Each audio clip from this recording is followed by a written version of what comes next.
Bonjour à tous, bienvenue sur Trader TV pour une interview d'un des traders qui permet à tout un chacun de découvrir ce monde de la bourse, de la finance et de mieux se former. En l'occurrence, on a le plaisir d'être en compagnie de Ludovic Leclerc. Bonjour Ludovic.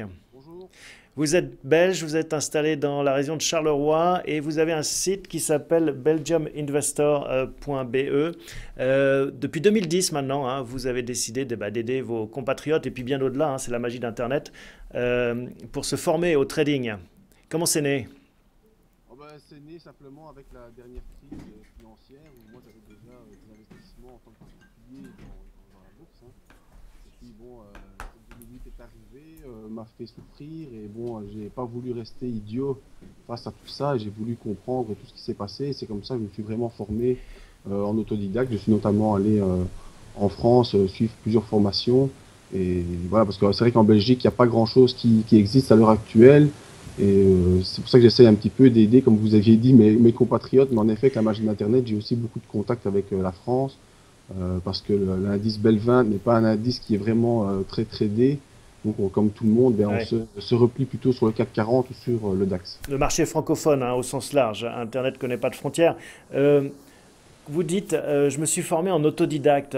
C'est possible tout d'un coup de s'intéresser à la bourse et de gagner sa vie avec? Oui, tout à fait. Écoutez, c'est vrai qu'il y a des écoles d'analyse technique. Bon, l'approche que moi j'ai eue, c'est tout d'abord l'analyse technique. Pourquoi? Parce que quand on ne vient pas du milieu de la finance, c'est peut-être une approche qui est plus facile à appréhender, je dirais, plus facile à comprendre. Il y a des schémas, il y a des techniques, Ouais, tout plein de c'est choses visuel, c'est graphique. c'est très visuel, c'est ça en effet. Et puis après, bon, à force d'essais-erreurs, comme dans tous les métiers, je veux dire, on apprend de ses erreurs. Il y a des choses qu'on ne fait plus, des choses qu'on fait mieux, et voilà, on va en s'améliorant. Et c'est vrai que j'ai commencé, moi, à m'instruire là-dessus en 2008, et puis je me suis pris en main moi-même complètement depuis 2010. Et Hmm. depuis 2010, ben, en ayant lu diverses choses, en étant, comme je vous ai dit, me former en France grâce à d'autres sites que je ne citerai pas, mais bon. C'est des concurrents maintenant. Non, c'est pas des concurrents, non, pas du tout. Ouais, ça reste local quand même. Moi, ma clientèle reste locale parce que c'est vrai que si je fais encore de temps en temps des formations via Internet, comme ici on parle nous-mêmes, Hmm. les gens aiment bien avoir un contact direct. En tout cas, c'est ce que je D'accord. constate. Avoir un coaching avec quelqu'un à côté d'eux qui leur explique vraiment sur leur écran. Les gens sont chez eux, je me déplace et c'est comme ça qu'on progresse ensemble. Bon, avant de parler de votre méthode, parlons un peu de vous. Vous me dites, on peut gagner sa vie. Vous gagnez votre vie actuellement du trading ou de la formation? Ou quel pourcentage en fait de vos revenus ça Ah, je dirais, représente? j'ai encore un autre travail à côté et je fais 50-50 actuellement. D'accord. Donc un travail alimentaire et puis 50% dans votre activité de trading, c'est C'est ça? ça, mais alors depuis, je vais dire maintenant 2 ans, ben, je suis contraint à réduire de plus en plus mon premier travail pour pouvoir m'étendre dans le deuxième, je dirais. D'accord. Et c'est plus la formation ou le trading pour compte propre, c'est-à-dire votre propre argent qui vous rapporte actuellement? Ben, actuellement, je veux dire, c'est la formation qui marche le mieux parce que ça s'est fort étendu. Au départ, forcément, c'était mon trading pour compte propre qui marchait bien. Oui. Maintenant, ça s'équilibre. Et puis, je travaille ici depuis plusieurs mois pour une société qui fait de la gestion de fonds. Et donc, j'essaie de leur apporter mon expertise en tant qu'analyste graphique dans la gestion de leurs fonds. Parce que, bon, actuellement, je constate que la gestion de fonds, en tout cas, la société où je travaille, c'est plus des gestions de fonds de pension. Hmm. Ben, ils ont une vision très très long terme en se disant, de toute façon, quoi qu'il arrive, d'ici 20 ans, on aura fait des bénéfices. Ouais. Mais bon, que c'est vrai que sur 20 ans, on aura peut-être fait 5, 6, 7% de bénéfices sans vraiment faire de travail. Et En vous? y apportant un travail d'analyse, on peut faire ces 5, 6, 7% de bénéfices par an. Oui, c'est ça, hein, votre stratégie, c'est d'essayer de se dire, voilà, faut pas qu'on se laisse porter, il faut qu'on soit actif pour faire de Ouais, la performance. ouais, tout à fait. Moi, je fais, comme j'en parle souvent sur Internet, moi, je fais le training des impulsions. Donc, les impulsions, ben, pas besoin de vous expliquer, votre public connaît ça. Il faut toujours se mettre dans le sens du marché. Donc, si le marché monte, eh bien, on le suit. Si le marché descend, on le suit. Voilà, simplement. Maintenant, on a des outils qui nous permettent de suivre tous les sens du marché et il faut les utiliser. D'accord. Par exemple, dans un contexte comme celui qu'on connaît actuellement, avec des -3, +2 quotidiens, comment est-ce qu'on fait? Ben, il fallait en tout cas avoir fait son analyse. Moi, l'année dernière, au début d'année, j'avais publié une vidéo qui me disait que j'avais un objectif sur le CAC 40, en tout cas, parce que je suis plus spécialisé sur ce marché-là, qui était à 5200 points. bah, une fois qu'on était arrivé à 5200 points, il fallait prendre les bénéfices qu'on pouvait prendre. Ensuite, il faut refaire à chaque fois une analyse de la situation, c'est-à-dire repartir toujours à zéro.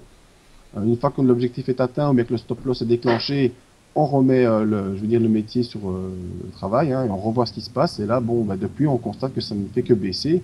Donc voilà, moi je suis dans le sens de la baisse, même si aujourd'hui, en direct, là, on a des hausses qui essaient de nous faire penser le contraire, parce qu'on a Monsieur Draghi qui va parler cet après-midi. Mm. Bon voilà, actuellement mon analyse me dit que on est parti vers une baisse plus ou moins moyen terme. Bah voilà, je suis dans le sens de la baisse, même si ça n'empêche qu'en intraday, je peux prendre aussi je veux dire des contresens, c'est-à-dire que je peux jouer moyen terme sur la baisse et court terme sur la hausse d'aujourd'hui par exemple. Comment est-ce qu'on fixe son horizon justement d'investissement? Parce qu'en effet, on peut se dire le marché est baissier, par exemple, sur cette première partie de l'année, et en même temps, on a des rebonds très violents, hein, comme c'est le cas aujourd'hui. Oui, oui. Comment est-ce qu'on fait pour arbitrer entre ces deux horizons de temps? Ben, je pense qu'il faut pouvoir répartir un petit peu ses investissements, avoir pas tout, comme on dit, pas tout mettre dans le même panier. Mhm. C'est-à-dire que moi j'ai une partie de mon capital qui est placée à moyen terme. Moyen terme pour moi c'est 3 mois. D'accord. Et là, il est placé J'essaie d'avoir à la baisse, en fait. ouais, à la baisse. Sur quel type d'actifs? Sur donc des indices CAC, des choses comme ça? Ouais, ouais, ouais, sur tout ce qui est marché action. Maintenant, la question, c'est de savoir quel sera le discours des banquiers centraux. Hmm. Voilà. En tout cas, graphiquement, si je ne prends que l'analyse graphique, tout me montre actuellement qu'on est parti pour une baisse, comme on a connu en 2000 ou en 2008. Ben, il semblerait maintenant qu'on est reparti vers une baisse. C'est quoi votre objectif, votre prochain objectif, donc d'ici 3 mois, donc sur le D'ici trois. CAC? En tout cas, c'est une poursuite de la baisse. Mais si je le dis, ça va faire peur à beaucoup de gens. Mais quand on a connu la crise de 2000, le CAC était à plus de 6000 points, 6500, quelque chose Hmm. comme ça. On est retombé à 2600. Puis après, en 2008, le CAC était à, je sais plus exactement les valeurs. Et on est retombé à 2600. Donc on est déjà retombé 2 fois à 2600 après 2 crises. Bah, je pense que la troisième pourrait nous ramener à 2600 points aussi. Ah oui, donc vous êtes très euh, pessimiste, en fait. Mais c'est pas, ouais, pessimiste si on se met dans la vision, comment expliquer ça? Graphique. J'ai pas de Hmm. pessimisme ou d'optimisme. Moi, mon travail, c'est uniquement de suivre le marché où il va me mener et c'est Hmm. d'en tirer le profit. Voilà. Et donc ça, c'est un objectif. Le marché me donne des signes qui pourraient repartir vers 2600. Ben, pas grave, moi, je le suis. Ouais, ouais. Et on peut faire de l'argent même quand le marché baisse, hein, si Bien on sûr. utilise les bons outils. Vous utilisez quels outils justement? Ça dépend de l'horizon d'investissement. Si c'est un horizon d'investissement qui est sur plusieurs semaines, ben, ce sont simplement des turbos, des sprinters, des choses comme ça. Pour ceux qui connaissent, ben, sur le CAC 40, on a le BX4 quand ça descend et le LVC quand ça monte. Donc ça nous permet de travailler à la hausse ou à la baisse avec un petit effet de levier de x2 D'accord? et de suivre sur un horizon de temps qui n'est pas trop court. Et bon, quand on veut faire du très court terme, ben, il y a les CFD ou le Forex comme D'accord. des plateformes très interactives. Vous investissez principalement sur indices ou vous vous intéressez aussi aux actions? Mais moi, je m'intéresse de toute façon aux indices. Et alors, pour ma clientèle, qui est une clientèle plus euh, de, comment dire, d'actionnaires, eh bien, je fais, grâce à la technique que j'ai développée, on fait une recherche d'actions qui sont profitables. Le problème que je rencontre actuellement, c'est que beaucoup de gens, et à mon sens, trop de gens sont focalisés sur des hausses, des hausses, des hausses, et n'arrivent pas à comprendre qu'on peut également Hmm. gagner à la baisse. Ouais, mais c'est difficile C'est à un peu le comprendre parce souci. qu'il faut faire le poirier, mettre la tête en bas. Et c'est Ouais, vrai que peut-être, hein, mais c'est contre-intuitif. d'ailleurs, c'est bien que vous le dites parce qu'il existe des programmes qui retournent le graphique. D'accord. Et ça, Ouais. j'ai déjà vu. Pour les gens qui n'aiment pas voir des graphiques qui descendent, c'est pas grave, ils mettent graphique inversé, comme ça le graphique monte, ils sont Ouais. contents, mais ça fait au même. Ben oui, c'est de la psychologie. Tout à fait. Et donc, c'est quoi, vous dites, j'ai une méthode là pour sélectionner les actions. Comment vous y prenez? Eh bien, donc en ayant suivi divers formations, hein, bon, moi ce que j'utilise, ce sont les techniques qui sont très connues, hein, ce sont celles des chandeliers japonais, Mhm. les techniques de Weinstein, de Nissan, les techniques les vagues de Wolf, ce sont vraiment des trucs basiques. Mais en ayant fait, à mon sens, j'ai essayé de retirer tous les éléments que je pouvais les mieux utiliser dans chacune des méthodes, je les ai regroupés, et alors j'ai fait une combinaison de ces choses-là pour pouvoir établir des stratégies. D'accord. Comment se porte le marché belge en fait? Il y a beaucoup de gens qui se forment à la bourse. Est-ce que vous observez que c'est plus dynamique qu'il y a quelques mois, moins dynamique? Je ne sais pas si je peux parler en moi, mais en tout cas, depuis que moi j'ai commencé en 2010, eh bien, on parlait très très peu de l'analyse technique, qui est vraiment mon domaine de prédilection. Mhm. J'ai fait plusieurs conférences. D'ailleurs, je suis conférencier de manière, on va dire, tous les 3 mois, je vais à la salle boursière de Charleroi, donc la salle boursière de ma région.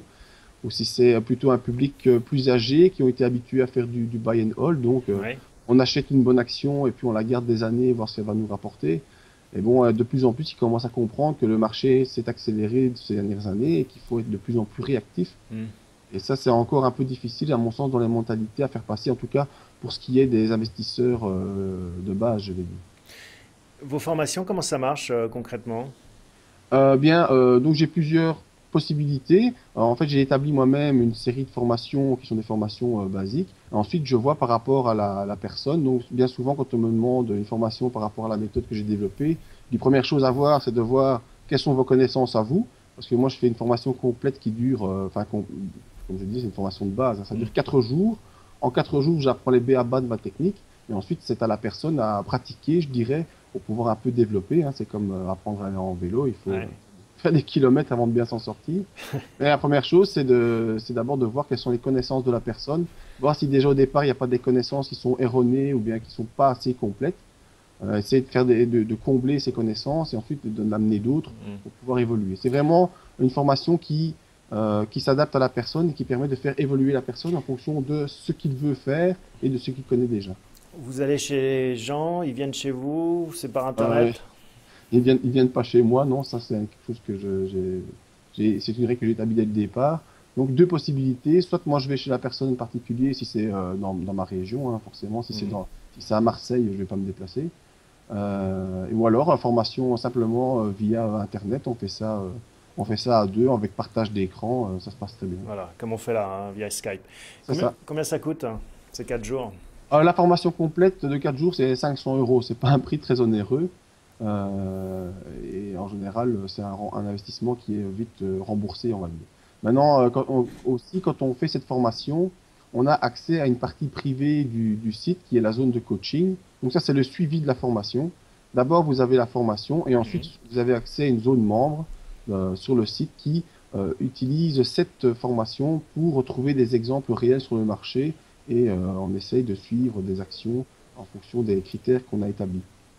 Ça permet à la personne de faire des exercices en direct, on va dire. D'accord. Et le côté mutualisation, travailler ensemble, c'est des choses aussi que vous pouvez mettre ensemble, en place. Oui, j'ai déjà d'ailleurs travaillé pendant quelques mois pour Admiral Market, je ne sais pas si vous connaissez. Mhm. C'est un broker allemand qui a essayé à un moment de développer toute une branche francophone. Et malheureusement, il y a eu l'affaire du franc suisse qui a fait perdre beaucoup d'argent à plusieurs brokers, Ouais. dont Admiral Market. Et la branche francophone a été un petit peu scalpée, on va dire, en plein envol. Mhm. Sinon, comme je vous disais, je peux faire des conférences ou des choses comme ça de manière. Comme je suis indépendant, c'est l'avantage que j'ai d'être indépendant, c'est que je peux un peu aller où je veux et comme je veux et je suis pas tenu par des impératifs commerciaux. Ouais. Mon intérêt, c'est pas. Enfin, oui, c'est de faire de l'argent, bien sûr, mais l'intérêt aussi, c'est de pouvoir aider les gens à se développer et, euh, et à s'en sortir sur le marché. Vous avez formé combien de traders nouveaux chaque mois ou chaque année? Vous avez un chiffre en tête? Je pense qu'ici, comme c'est des formations de 4 jours et que moi j'ai déjà enfin, j'ai un agenda assez rempli, j'en fais en minimum un par mois. D'accord. Et 4 jours, c'est des journées entières ou ça se répartit Oh, des par journées module? entières, c'est trop fatigant. On fait ça en général, on fait 4 heures, 3 4 heures. D'accord, des demi-journées en fait. Ouais, c'est ça, on fait des demi-journées, on fait ça réparti sur 4 jours. Non, si c'est les 4 jours de suite, c'est mieux parce que forcément, ça permet d'avoir les notions de la veille Mhm. en tête pour le lendemain. Parce que chaque fois, bon, on fait une formation étagée, quoi. On part de la base et puis après, on va de plus en plus dans le détail. Et voilà, en 4 jours, maintenant, parfois la personne n'a pas bien compris, n'a pas tout compris. On fait des compléments, on se rappelle via Skype ou bien Mhm. via d'autres moyens et j'essaie de compléter les informations jusqu'à ce que la personne ait bien compris. Et ensuite, on passe vraiment dans la période de coaching, où là, ben voilà, suivant les exemples que moi je tire du marché, eh bien, je les propose aux anciens élèves, je dirais, et puis on en discute et on voit comment ça se passe. Et vous diriez donc que le public, il y a un public type, c'est un homme, c'est une femme, plutôt âgé, plutôt jeune, ou ça évolue? Jusqu'ici, moi, je vais dire, c'est plutôt des hommes de toute façon. J'ai rien contre les femmes, hein, bon, mais c'est plutôt des hommes, ça je le remarque. Et en général, c'est des gens qui ont déjà un peu d'expérience, qui ont entre 35 et 45 ans. D'accord. Parce que je pense aussi qu'il faut avoir déjà quelques années de travail normal derrière soi pour Hmm. pouvoir accumuler un petit capital qu'on pourrait essayer d'investir pour faire fructifier. Bon, on ne peut pas demander à quelqu'un qui a 25 ans, qui sort de l'école, Ouais. de pouvoir investir en bourse. C'est peut-être pas son sujet dès le départ. Ils investissent quel type de montant en général ou quelle partie de leur épargne? Ça, je vous avoue que c'est une partie que moi, je ne gère pas. Les gens m'en parlent très peu de ce qu'ils mettent et de ce qu'ils jouent. Peut-être un peu par pudeur, je ne sais pas. Mais je pense que les montants, de toute façon, sont aux alentours de 40-50 000 euros pour la moyenne des gens avec qui je travaille. Maintenant, si c'est des sommes plus conséquentes, comme j'ai eu ici, il n'y a pas longtemps, une agrégation de la FSMA, qui est Ouais. la L'équivalent de surveillance l'AMF financière, c'est ça. en Eh bien, France. ici, maintenant, je suis devenu conseiller financier, une formation que j'ai terminée l'année dernière. Mhm. Donc, quand j'ai des personnes qui m'appellent en me disant, ben voilà, moi j'ai 100 000 ou 200 000 euros à placer, qu'est-ce qu'on peut en faire? Ben là, je vais chez eux, on en discute et on D'accord. fait une répartition un peu équitable de ces montants. Faut pas aller tout mettre dans les CFD ou bien dans les effets de levier. C'est un peu trop dangereux. Et donc, on fait une répartition en fonction du patrimoine de la personne, voir un peu comment on peut étaler tout cela. Et les gens que vous formez, ils ont une approche plutôt comme un hobby pour Donc, de meubler manière leur temps générale, oui, libre ou- ce sont des gens qui, très peu en tout cas, vivent de ça. Très, très peu. Je crois que sur les personnes que j'ai formées, il y en avait jusqu'ici deux personnes qui étaient déjà habituées à cela, qui avaient déjà bon, une carrière professionnelle derrière eux qui leur permettait un petit peu de prendre du recul Mhm. et d'améliorer leur fin de mois. Mais la plupart des gens, c'est plutôt pour essayer d'avoir, comme je disais, un peu de beurre dans les épinards, quoi. D'accord. Et votre conviction, c'est qu'on peut en vivre malgré tout? On peut en vivre, mais il faut déjà avoir un capital derrière soi assez conséquent. Ouais. Et puis avoir les nerfs solides, hein, comme on le voit la Mais plupart ça, du c'est temps. comme vous le dites, c'est une question de psychologie, et c'est ça que j'aime bien dans l'analyse technique, c'est que voilà, pour moi, il n'y a pas de psychologie, quoi, c'est du calcul, c'est des analyses. On dit voilà, on est ici, on veut aller là, on se met un stop loss là, ça marche pas, tant pis, on jette la feuille, on recommence, quoi. Ouais. C'est pas, moi j'aime pas, c'est ce qui m'a fait perdre de l'argent au départ quand j'ai commencé. C'est un peu le mode espoir, quoi. C'est de dire, ben voilà, je suis sûr que ça va monter. Ben si ça Ouais. descend, c'est pas grave, j'attends un peu. Ah ben ça descend encore, j'attends encore un petit peu. Ça descend, j'en rachète, j'en reprends parce que je suis sûr que ça va remonter. Et puis pour finir, ça ne remonte jamais et on perd Ouais. toutes ses couleurs. Donc c'est Ça, ça qui est difficile, c'est arriver à couper ses ça, positions, hein. je suis passé par là aussi et c'est quelque chose maintenant que je me refuse de faire. J'établis un scénario. Avant de commencer n'importe quel trade, eh bien, pour moi, la situation est claire. J'ai un objectif, j'ai une zone d'invalidation et puis après, on rentre dedans et advienne que pourra. Si je me suis trompé, je me suis trompé, c'est pas Ouais. grave. Faut savoir sortir en fait. Quand on se trompe, pas vouloir avoir raison à tout prix. Non, non, surtout pas. Moi, je ne suis pas là pour deviner ce que le marché va faire, Ouais. tout simplement pour le suivre. Et si moi, je me suis trompé de direction, eh ben, tant pis, je change ma direction. D'accord. Bon, bah merci Ludovic pour toutes ces explications. J'espère Rien. qu'on pourra vous retrouver sur Trader TV de temps en temps, hein, pour nous faire Ah, c'est quand vous partager, voulez, moi, je suis disponible. nous faire partager cette expertise et puis faire vivre aussi cette communauté. Merci beaucoup et puis à bientôt. Merci de votre intérêt. Merci, au revoir.